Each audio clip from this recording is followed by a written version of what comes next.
নমস্কাৰ বন্ধুসকল, আপোনালোক সকলোকে পুনৰবাৰ স্বাগতম জনাইছোঁ আৰু এটা ভাল খবৰ লৈ আহিছোঁ আপোনালোকৰ মাজলৈ। যিহেতু আজি হৈছে 16 ডিচেম্বৰ আৰু অসম পুলিচৰ ফালৰ পৰা যিখিনি নতুন পদৰ বিজ্ঞাপন প্ৰকাশ পাইছিলে সেই গোটেইখিনি পদৰ আজিৰে পৰা আপোনালোকৰ আবেদন প্ৰক্ৰিয়া আৰম্ভ হৈ গৈছে।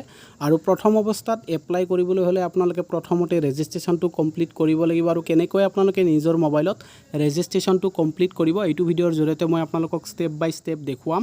ভিডিঅ'টো মাত্ৰ আপোনালোকে শেষলৈকে চাব আৰু এতিয়ালৈকে যদি আপোনালোকে আমাৰ চেনেলৰ লগত জড়িত হোৱা নাই চেনেলটো ছাবস্ক্ৰাইব কৰি ৰাখিব। আৰু ভিডিঅ'ৰ ডেছক্ৰিপশ্যনত ডাইৰেক্ট যিটো লিংক হয় সেই লিংকটো দিয়া হৈছে আৰু ইয়াতে আপোনালোকৰ কাৰণে কিছু ইম্পৰ্টেণ্ট ইনষ্ট্ৰাকশ্যন দিয়া হৈছে, এইখিনি আপোনালোকে পঢ়ি চাব।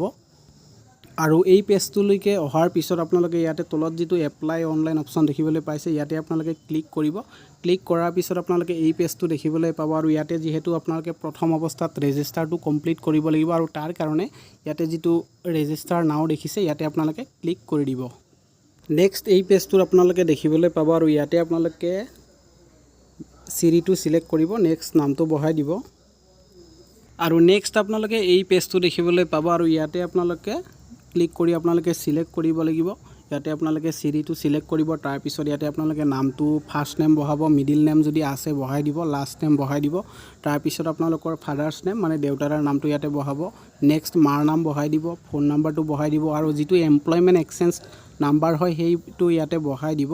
তাৰপিছত হাইয়েষ্ট কোৱালিফিকেশ্যনটো আপোনালোকে চিলেক্ট কৰিব, যিটো পদৰ কাৰণে আপোনালোকে এপ্লাই কৰিম বুলি ভাবিছে আৰু তাৰ যি হাইয়েষ্ট কোৱালিফিকেশ্যন বিচৰা হৈছে সেই পষ্টটো আপোনালোকে চিলেক্ট কৰিব।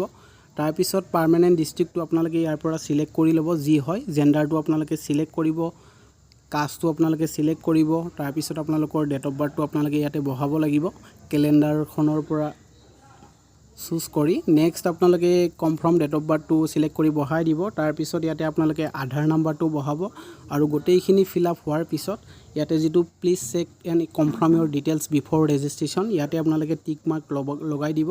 তাৰ তলত যিটো আপোনালোকে ৰেজিষ্টাৰ অপশ্যন দেখিবলৈ পাইছে ইয়াতে আপোনালোকে ক্লিক কৰি আৰু ৰেজিষ্টাৰ অপশ্যনত ক্লিক কৰাৰ লগে লগে আপোনালোকে যিটো মোবাইল নাম্বাৰ দিছিলে সেই মোবাইল নাম্বাৰত এটা OTP যাব আৰু সেই OTPটো আপোনালোকে ইয়াতে বহাই ইয়াতে যিটো আপোনালোকে ছাবমিট অপশ্যন দেখিবলৈ পাইছে ইয়াতে আপোনালোকে ক্লিক কৰি দিব।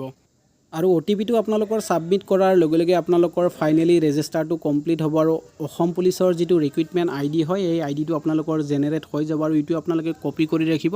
আৰু নেক্সট ভিডিঅ'ৰ জৰিয়তে মই আপোনালোকক দেখুৱাম যে আপোনালোকে কেনেকৈ এপ্লাই কৰিব। নেক্সট ভিডিঅ'ত মই আপোনালোকক দেখুৱাই দিম।